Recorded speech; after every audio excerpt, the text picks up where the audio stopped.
सनातन धर्म अनगिनत रहस्यों और दिव्य चमत्कारों का केंद्र है। क्या आपने कभी ऐसा मंदिर देखा है जिसने स्वयं अपने विनाश की भविष्यवाणी कर दी हो? एक ऐसा धाम जहां हर साल होने वाली रहस्यमयी घटना ये संकेत देती है कि शायद जल्द ही ये मंदिर इस दुनिया से विलुप्त हो जाएगा। उत्तराखंड की बर्फीली वादियों में स्थित बद्रीनाथ धाम का नाम आपने अवश्य सुना होगा। ये मंदिर न केवल अपनी आध्यात्मिक महत्ता के लिए प्रसिद्ध है, बल्कि इसके साथ जुड़े रहस्य और परंपराएं इसे और भी अद्भुत बनाती हैं। पहली नजर में बद्रीनाथ मंदिर आपको अपनी रंग-बिरंगी बनावट से आकर्षित करेगा। तिब्बती बौद्ध महू की वास्तुकला से मिलता-जुलता इसका सिंह द्वार मानो बाहें फैलाकर आपका स्वागत कर रहा हो। लेकिन क्या आप जानते हैं कि यह मंदिर का मूल स्वरूप नहीं है? 8वीं सदी में जब आदि शंकराचार्य यहां पहुंचे, तो यह स्थान लगभग खंडहर हो चुका था। उन्होंने ही इस तीर्थ का पुनर्निर्माण करवाया और भगवान बद्रीनारायण की मूर्ति को पास के नारद कुंड से निकालकर पुनः स्थापित किया। और यहीं से जुड़ा है हमारा पहला बड़ा रहस्य, केरल के रावल। आदि शंकराचार्य ने एक ऐसी परंपरा शुरू की जो आज भी हैरान करती है। उन्होंने तय किया कि बद्रीनाथ के मुख्य पुजारी, जिन्हें रावल कहा जाता है, वो हमेशा केरल के नंबूदरी ब्राह्मण ही होंगे। सोचिए, कहां हजारों किलोमीटर दूर केरल और कहां ये बर्फीला हिमालय। इसके पीछे का कारण था भारत को एकता के सूत्र में पिरोना। शंकराचार्य ने उत्तर के शिव की भूमि में दक्षिण के विष्णु के पुजारी को नियुक्त कर यह संदेश दिया कि ईश्वर एक है और भारत एक है। यह परंपरा आज 1200 सालों से भी ज्यादा समय से अटूट है कि यहाँ के मुख्य पुजारी, जिन्हें रावल कहा जाता है, को वर्ष में 2 बार स्त्री वेश धारण करना पड़ता है। आखिर इसके पीछे क्या कारण है? क्या इसके पीछे कोई धार्मिक या आध्यात्मिक कारण है? यह परंपरा कब से चली आ रही है? आइए इस रहस्य से पर्दा उठाते हैं। बद्रीनाथ धाम की परंपराएं और रहस्य किसी चमत्कार से कम नहीं हैं। यहाँ की हर मान्यता के पीछे एक गहरी धार्मिक और आध्यात्मिक भावना छिपी हुई है। लेकिन इस मंदिर से जुड़ी सबसे रहस्यमयी और चौंकाने वाली परंपरा यह है कि यहाँ के मुख्य पुजारी यानी रावल को साल में 2 बार स्त्रीवेश धारण करना पड़ता है। आखिर क्यों? इसके पीछे क्या कोई धार्मिक या आध्यात्मिक कारण है? यह परंपरा कब से चली आ रही है? आइए इस रहस्य से भी पर्दा उठाते हैं। दरअसल बद्रीनाथ धाम में भगवान विष्णु अपने 24 रूपों में से एक नर नारायण रूप में स्थित हैं। उनकी पूजा के साथ देवी लक्ष्मी, भगवान गणेश, कुबेर और उद्धव जी के विग्रहों की भी उपासना की जाती है। लक्ष्मी जी का मंदिर मुख्य भाग के बाहरी भाग में स्थित है। विजयदशमी के आसपास जब बद्रीनाथ धाम के कपाट बंद किए जाते हैं, तो देवी लक्ष्मी की मूर्ति को विशेष पूजा अर्चना के बाद मंदिर के अंदर स्थापित किया जाता है। परंपरा के अनुसार जब बसंत पंचमी के बाद मंदिर के कपाट खुलने का मुहूर्त तय किया जाता है, तब मुख्य पुजारी को स्वयं पार्वती का रूप धारण कर देवी लक्ष्मी को मंदिर से बाहर लाने की परंपरा निभानी होती है।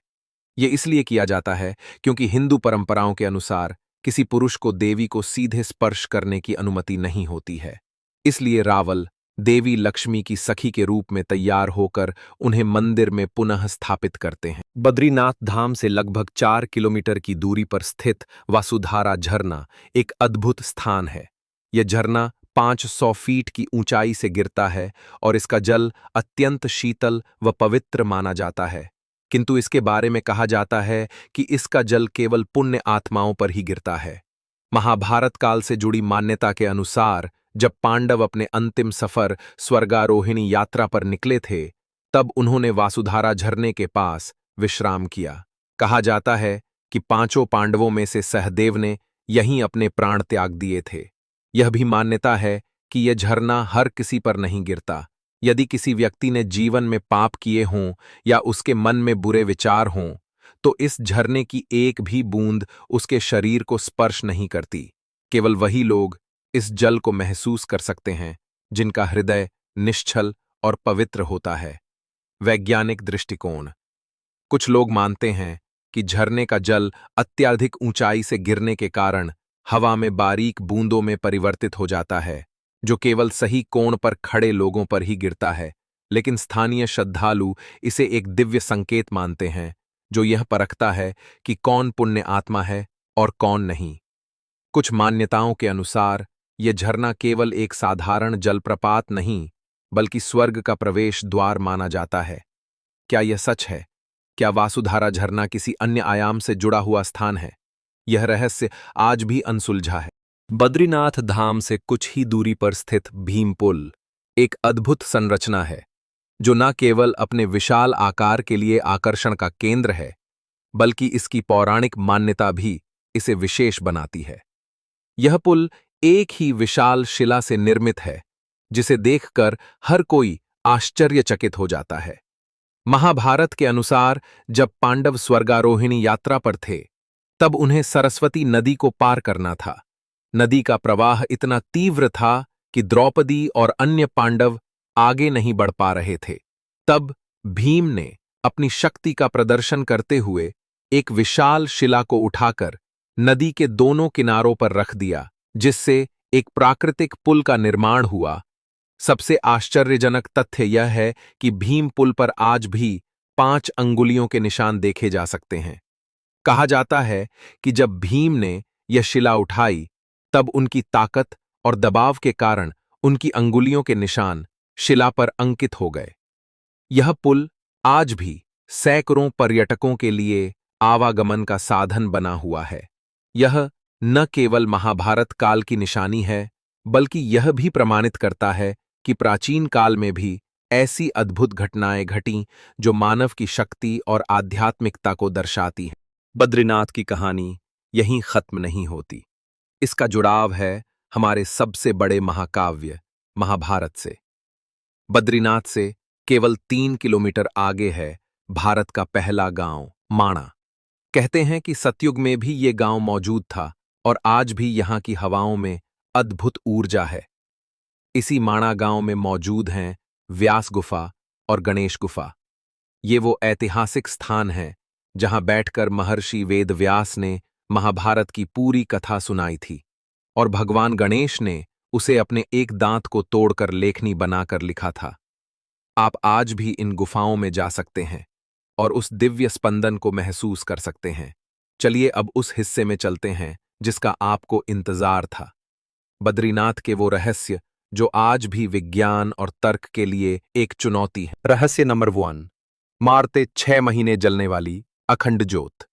हर साल दिवाली के बाद जब भारी बर्फबारी के कारण मंदिर के कपाट 6 महीनों के लिए बंद किए जाते हैं, तो रावल जी मंदिर के गर्भगृह में एक बड़ा दीपक जलाते हैं। इसमें गाय के दूध से बना शुद्ध घी भरा जाता है। इसके बाद दरवाजे पर ताला लगा दिया जाता है। अगले 6 महीने तक वहां कोई इंसान नहीं जाता। अप्रैल के अंत में जब कपाट खोले जाते हैं, तो एक चमत्कार होता है। वो दीपक ठीक उसी तरह जलता हुआ मिलता है जैसे उसे 6 महीने पहले छोड़ा गया था। ये कैसे संभव है? उस बंद गर्भगृह में जहां ऑक्सीजन का प्रवाह लगभग शून्य होता है, वहां एक दीपक 6 महीने तक कैसे जल सकता है? उसमें घी कौन भरता है? मान्यता है कि इन 6 महीनों में जब इंसान यहां नहीं होते, तब देवता और स्वयं देवर्षि नारद यहां भगवान विष्णु की पूजा करने आते हैं और वही इस दिव्य ज्योत को प्रज्वलित रखते हैं। कपाट खोलने पर मंदिर में ताजे फूलों का मिलना भी इसी बात की ओर इशारा करता है।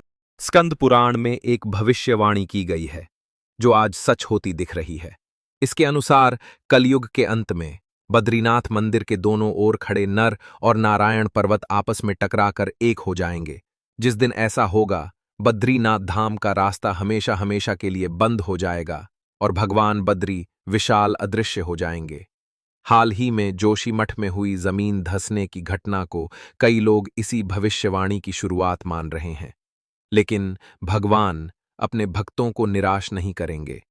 भविष्यवाणी कहती है कि इसके बाद भगवान विष्णु जोशीमठ के पास भविष्य बद्री नामक स्थान पर एक नई शिला के रूप में प्रकट होंगे और वहीं उनकी पूजा होगी।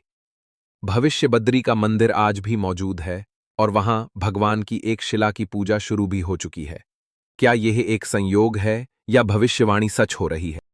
बद्रीनाथ धाम में दिया जाने वाला तुलसी का प्रसाद भी श्रद्धालुओं के बीच एक अनोखा रहस्य समेटे हुए है। यहां अन्य मंदिरों के प्रसाद से भिन्न तुलसी का प्रसाद वितरित किया जाता है। इसकी सबसे बड़ी विशेषता यह है कि यह कभी खराब नहीं होता। आप इस प्रसाद को कितने भी दिन रखें, न तो यह खराब होता है और न ही इसकी सुगंध कम होती है। यह प्रसाद विशेष रूप से भगवान को अर्पित करने के बाद ही भक्तों को दिया जाता है। मान्यता है कि इस प्रसाद को ग्रहण करने से शारीरिक और मानसिक शुद्धता प्राप्त होती है। वैज्ञानिक दृष्टिकोण: तुलसी में कई औषधीय गुण होते हैं, जिसके कारण ये जल्दी खराब नहीं होती। लेकिन श्रद्धालु इसे केवल भगवान बद्रीनाथ की कृपा मानते हैं। बद्रीनाथ धाम की यात्रा केवल एक धार्मिक यात्रा नहीं है, यह स्वयं की खोज की यात्रा है। यहां आकर इंसान दुनिया का शोर शराबा भूलकर अपनी आत्मा की आवाज सुनता है। यहां की हवा में घुली दिव्यता, अलकनंदा का कल कल करता संगीत और जय बद्री विशाल का जय घोष आपके अंदर एक ऐसी ऊर्जा भर देता है जो आपको महीनों तक तरोताजा रखती है। तो दोस्तों, बद्रीनाथ का यह सफर आपको कैसा लगा? कौन सा रहस्य आपको सबसे ज्यादा सोचने पर मजबूर कर गया? अखंड ज्योत का या भविष्य बद्री का? अपनी राय हमें नीचे कमेंट्स में जरूर बताइएगा।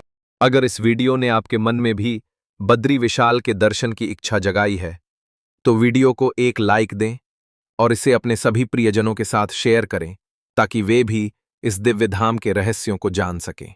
और भारत के ऐसे ही अनगिनत रहस्यों को हमारे साथ जानने के लिए हमारे चैनल को सब्सक्राइब करना बिल्कुल न भूलें। मिलते हैं अगले एपिसोड में एक और नई रहस्यमयी मंजिल की खोज में। तब तक के लिए जय बद्री विशाल,